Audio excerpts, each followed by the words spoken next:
Define these meetings and sort of. Sure. Just want to look for my phone so I can keep an eye on the time. Yeah. Usually we go for about 40 or 45 minutes and have time for Q&A. This might be a particularly good one to have Q&A. Okay, I'll try and keep in time. Welcome everyone to the weekly installment of the noon meeting. Our speaker today is Dr. Melissa Wallace.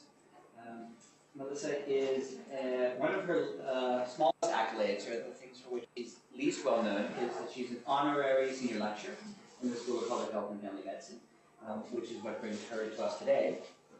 But her main job is as Director of Research for CANSA, the Cancer Association of Southern Africa or South Africa? South Africa, the Cancer Association of South Africa. She is a PhD socio-behavioral scientist by training, who worked at Stigma for her PhD. She's worked at UCT, affiliated with the Desmond Tutu HIV Foundation and other groups. And she's Dave, you're in the right place. Cancer Research. Cancer Research. I can imagine this. Is this your first time, Dave, coming to the new meeting? The new meeting, guys. To this forum. When we have an oncologist come, it must be a cancer talk. Yeah. And she'll be speaking today on actually what I think will be a fascinating sort of breadth of interrelated topics. A little bit on introducing CANSA, the Cancer Association, and its work, and cancer research in South Africa generally, which is part of her job is monitoring cancer research writ large in South Africa. She'll talk about some of the funding opportunities related to CANSA, because everyone likes funding, right? I mean, everyone likes money. And then we'll wrap up with examples of cancer's research projects in the area, a qualitative project in the area of cancer-related stigma, and a more quantitative or clinical project in the area of prostate cancer, in which both projects in which CANSA is playing a lead role. We'll have 15 or so minutes at the end for questions and answers, and enjoy. Thank you, Melissa. Okay, sure, thank you. Thanks for the introduction.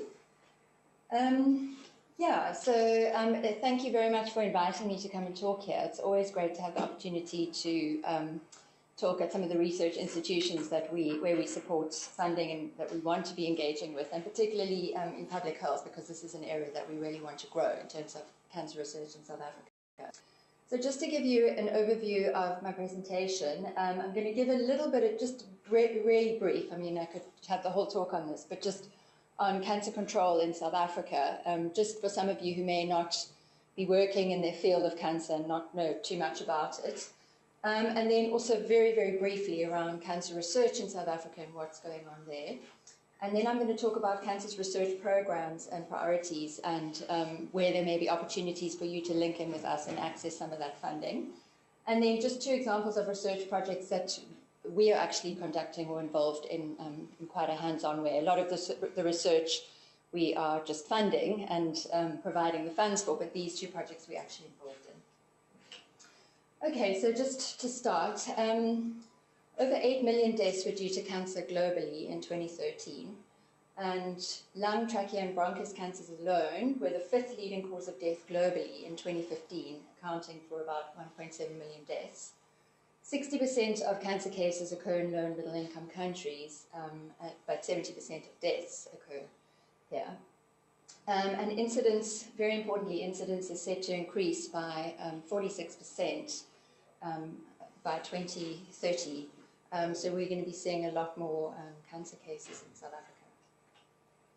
The causes of cancer, a lot of cancer is environmental, and the causes are actually modifiable. So tobacco is obviously one of the key causes of cancer, and then diet, body mass, so obesity, and physical inactivity, alcohol use, infectious agents like HPV and Hep B, UV exposure, occupational carcinogens, and also environmental pollutants.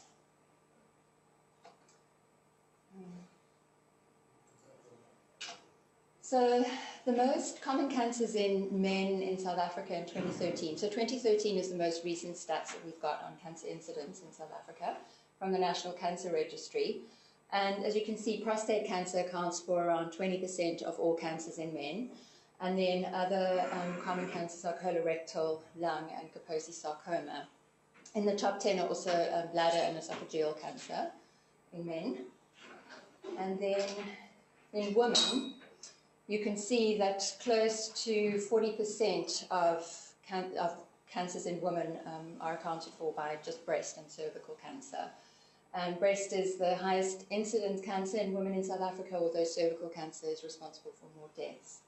And then we also see colorectal and uterus cancer in women, and also lung cancer and Kaposi sarcoma are also in the top 10 for women. And the proportion of deaths that are attributable to cancer is steadily increasing in South Africa, if you look at the statistics from Stats SA. And actually, if you look at NCDs overall in South Africa, you can see that this is, you know, a general trend. NCDs and deaths associated with NCDs has been increasing for some time in South Africa. And if you look at the blue line represents communicable diseases, the green line non-communicable diseases, and the grey line is injuries. You can see that since 2009, NCDs have been responsible for more deaths in South Africa than communicable diseases, and the gap just seems to be widening. This goes up to 2014. So what are the reasons for that?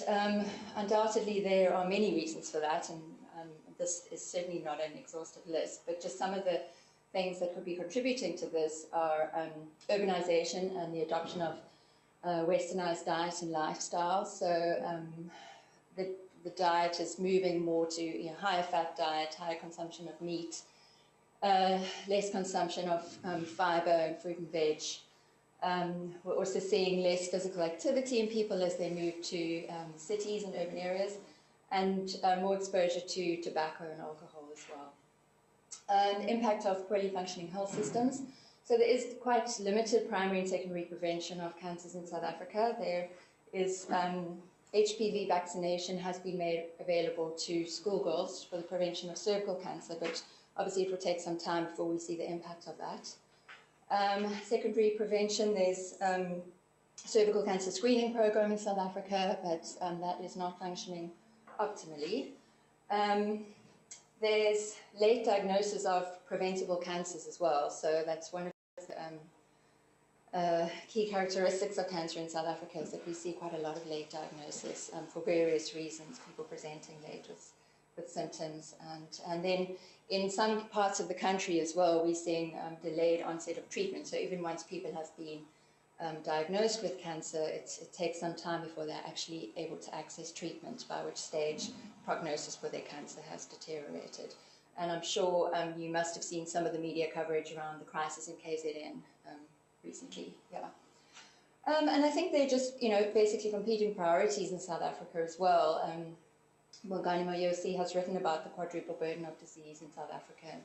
And, of course, we've had a significant communicable disease burden and a growing NCD burden, and maternal and child health, and also injury and violence.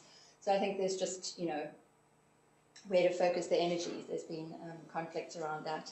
I think there is also a lack of political will to focus on cancer and NCDs, although slowly that is starting to change. And then I think, people are living longer for various reasons. So as the communicable disease burden is more under control, people will live longer, and there are other reasons, other medical advances that mean people are living longer, and age, of course, is a risk factor for cancer. So we will see more cancer because of that too. So thinking about controlling and managing cancer in South Africa, one of the fundamental aspects of that is being able to understand what's going on in terms of cancer across the country. So our surveillance of cancer. So there is a National Cancer Registry which was established in 1986, but it was inactive by 2004, basically because it was under-resourced.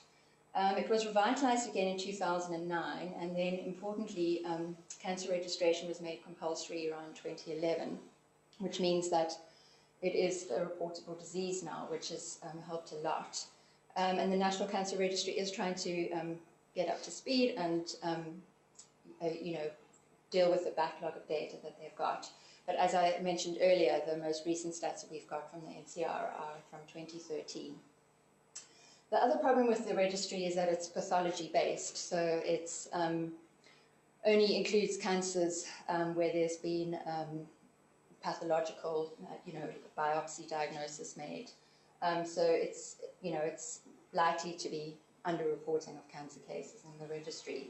There is a population-based registry pilot in the Eastern Cape, and this is funded by the MRC.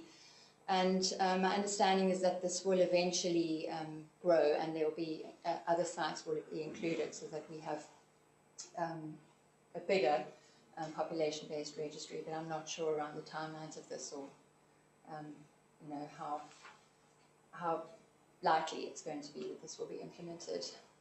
And then there's also a children's tumour registry, and cases are reported voluntarily, but my understanding is that all the children's paediatric treatment centres do actually feed into this. And then in terms of the cancer control plan, so how the government intends to deal with cancer, there isn't actually one in South Africa at the moment. There has been one that's been in development and under review for quite some time, but it has not yet been finalized or released, and I think part of the issue has been around budgeting for it. So at the moment there's no overall plan for cancer control in South Africa. However, there are some policies that obviously contribute towards cancer control in South Africa. So the Tobacco Products Control Act, and there have been numerous amendments since 1993, is actually, we have actually got quite a good tobacco control act in South Africa, and we're quite advanced in that area. And there has actually been a subsequent decrease in smoking rates and lung cancer rates, which has been attributed to this act, although now we're starting to see increases again. And then there were 3 new policies that were actually released just this year around breast cancer prevention and control, cervical cancer prevention and control, and then the palliative care framework and strategy, although this obviously isn't applicable only to cancer, but cancer, it's relevant to cancer as well.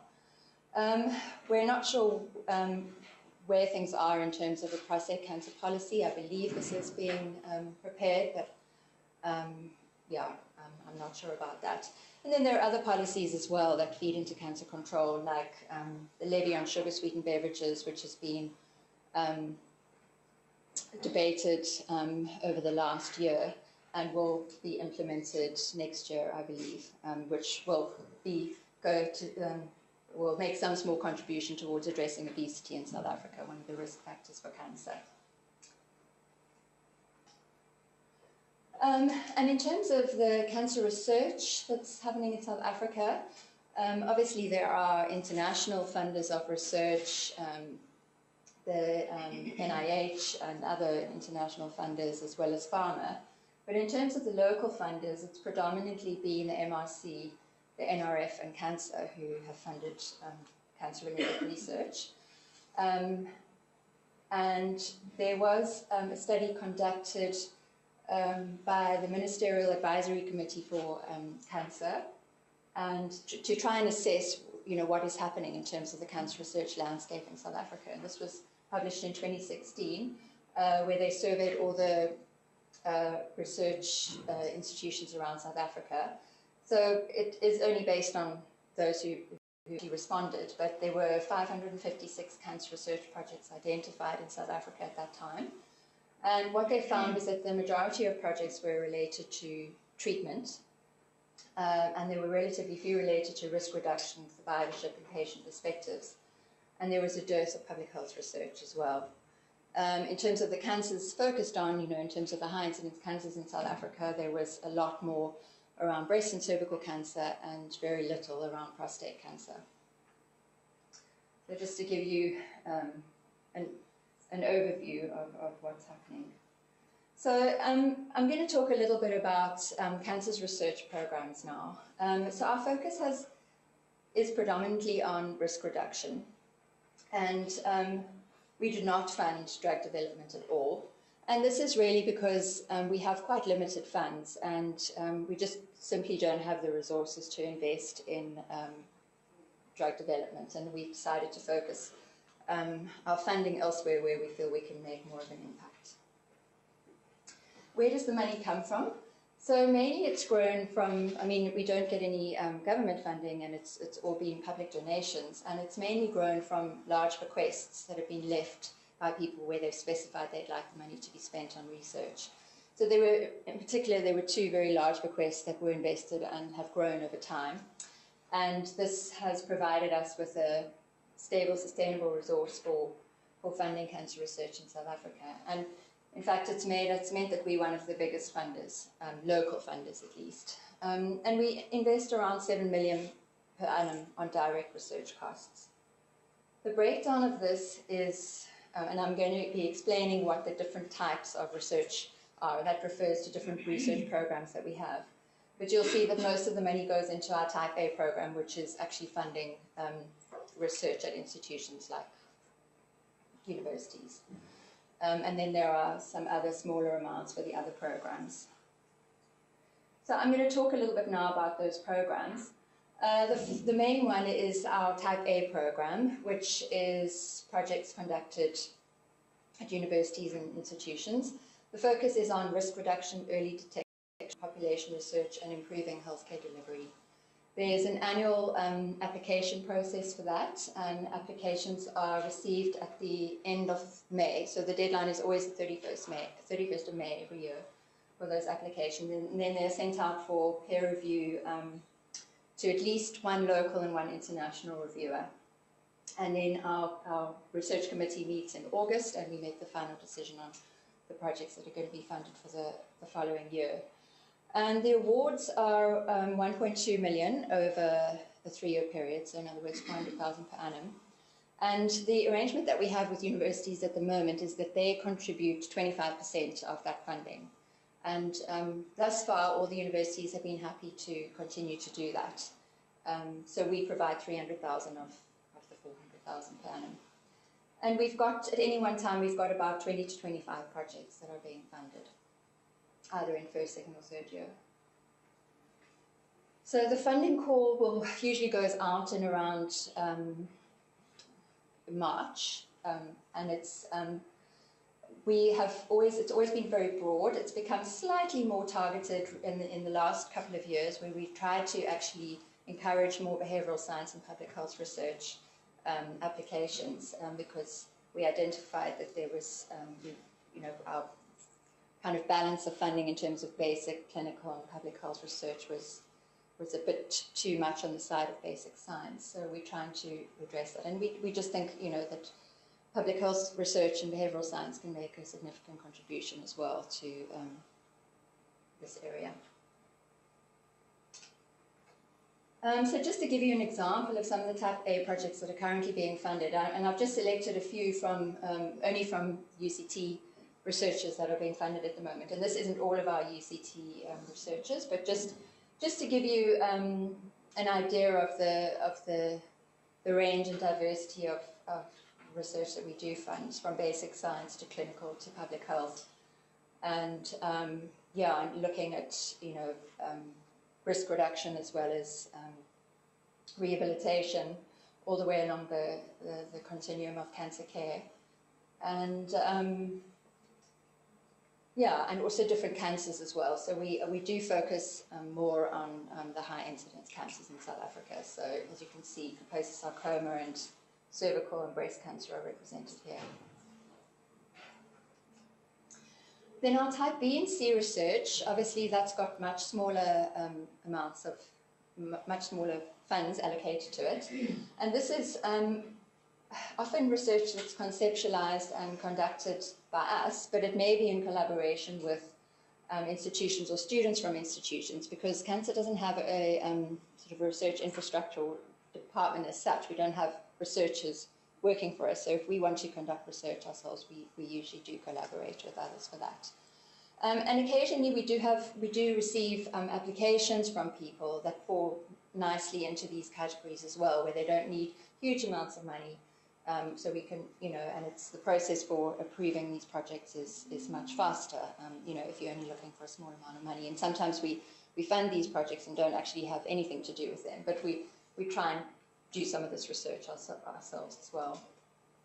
And the Type B projects focus on risk reduction, whereas the Type C are on optimizing services to cancer patients and addressing needs. So the Type B is everything before diagnosis, and then Type C is everything after that. So in terms of our interests in the Type B projects, our focus is very much on modifiable lifestyle-related risk factors. In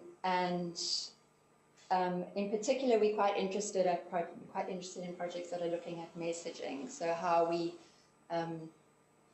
message, how we inform the public around risk factors effectively.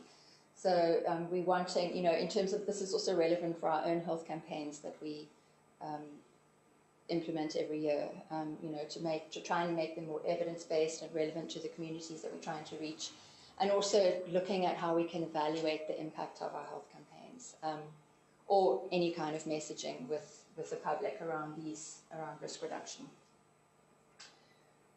So examples of Type B projects at the moment. So there's a very small project with an honours media student who approached us, and she wanted to assess public perceptions of our tobacco campaign that we run every year in May. So she has been doing a content analysis of that, and also running some focus groups with the public to assess response to the campaign, which will obviously be useful for us. And then there's also going to be a public health master's student in public health who's going to be looking at, from January next year, looking at knowledge, attitudes, beliefs, and behaviour related to e-cigarettes in South Africa. So again, obviously this is useful information for us, and it's a mutually beneficial relationship.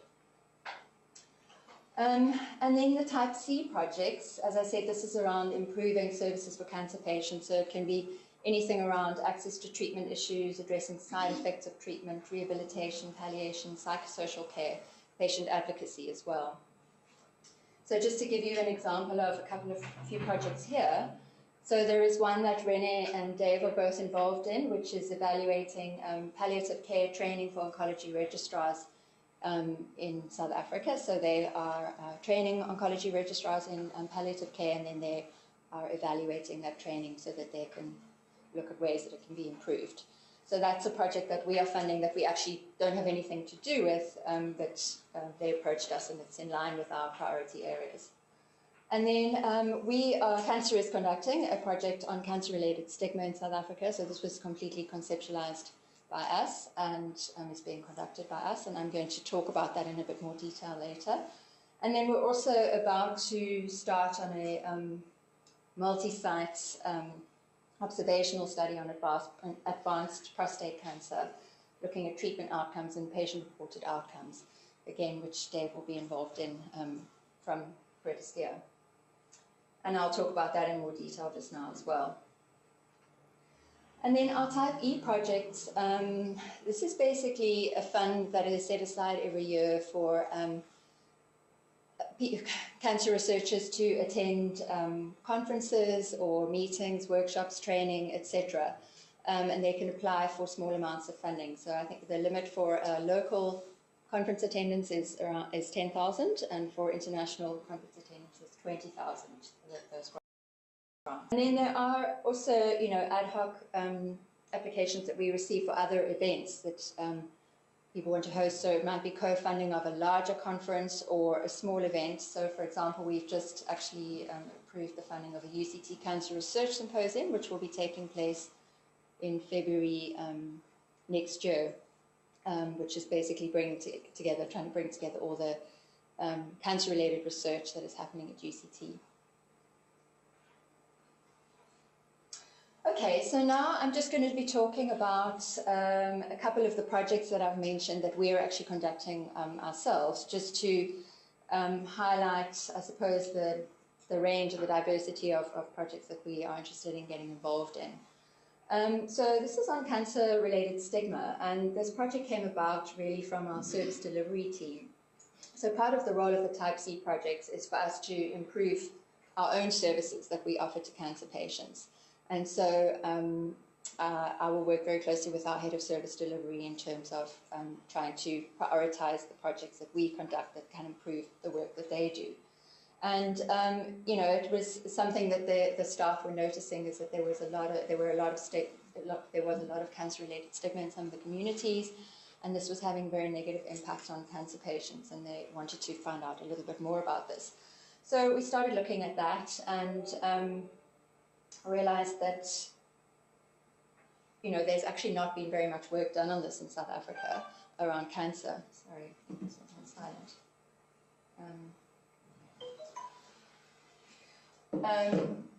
But looking at the literature from other parts of the world, it does suggest that it can be an issue. Particularly, a lot of the research has been done around lung cancer and cervical cancer.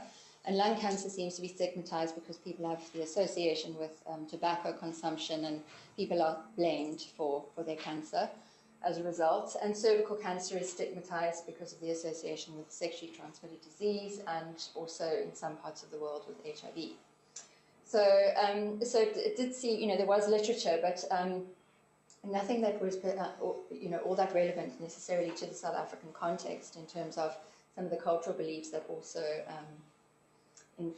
contribute towards cancer-related stigma here, and quite a lot of misinformation around cancer. So we decided that we needed a much better understanding of what was going on in communities before we could intervene. And so we have started so far with a formative qualitative research project, and we're conducting this in the Western Cape and also in KZN, and we're trying to, we have recruited quite diverse communities. So, we're lucky because we offer a service to cancer patients. It's easy for us to access cancer patients, and we actually use the platform of some of our support groups, etc., to access people to participate in the project, and we have a big database as well of cancer patients. And so we've recruited from Xhosa and Zulu and coloured and Asian and white populations from these two locations, and we have conducted 6 focus groups with cancer patients, and we're still in the process of finishing off the 40 interviews. All the interviews in KZN have been completed, but we've still got some to go in the Western Cape. And then we've also decided to include some focus groups with the general public as well, to kind of get a perspective from people who have had limited exposure to a cancer diagnosis or a cancer diagnosis in the family. Through the qualitative interviews and focus groups, we're looking at in terms of the cancer patients, their experiences of stigma, any experiences that they might have had, and how that's impacted them, and how they've coped with that, and how we can better support them. And then also, in the general public, we're looking at general perceptions of cancer and how this might be contributing to stigma as well. So we're not very far in terms of the analysis we are using in vivo, but we have started to develop some of the, these are just a list of some of the initial themes that we've starting to notice, and this will of course be refined later on, and as I said, we haven't got all the data yet, so it's very, very preliminary, but just some of the things that are coming up are, there's really very quite surprisingly low knowledge around cancer, and this includes in the cancer patients who have, presumably interacted quite a lot with healthcare professionals around their cancer diagnosis. So there's really quite limited knowledge around cancer and what causes cancer, etc. We are seeing some cultural myths around cancer being associated with bewitchment and punishment.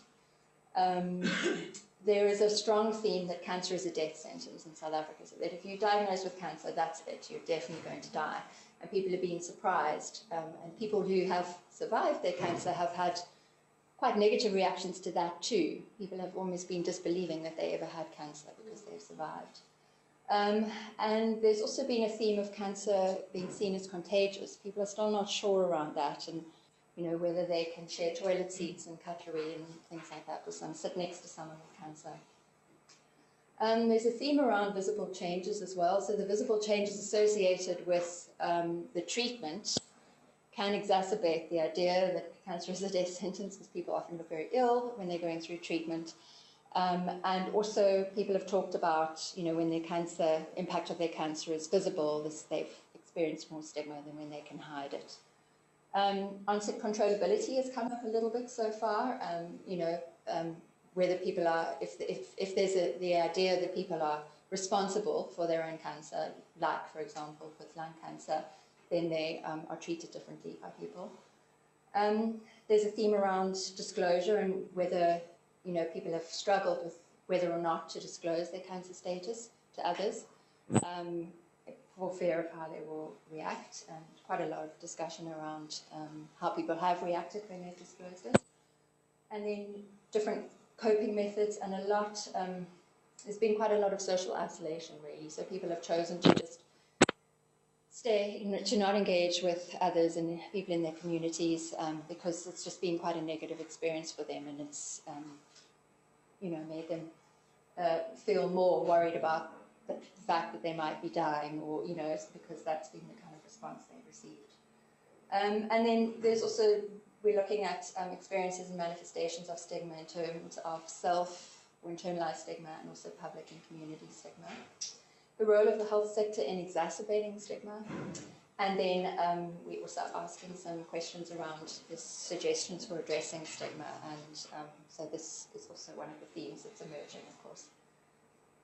Yeah, so that, unfortunately, I don't have any actual data to present at this stage, but just to give you an idea of the kind of research that we're doing. And then, from this, we would like to develop an intervention after we've completed the analysis of this work.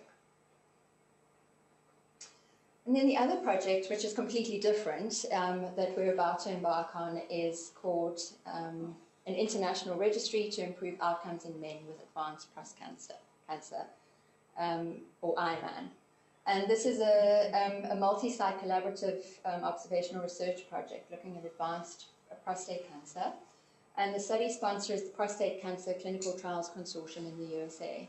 And it's being funded by Movember. So CANSA was the recipient of the Movember fundraising in South Africa for quite some time.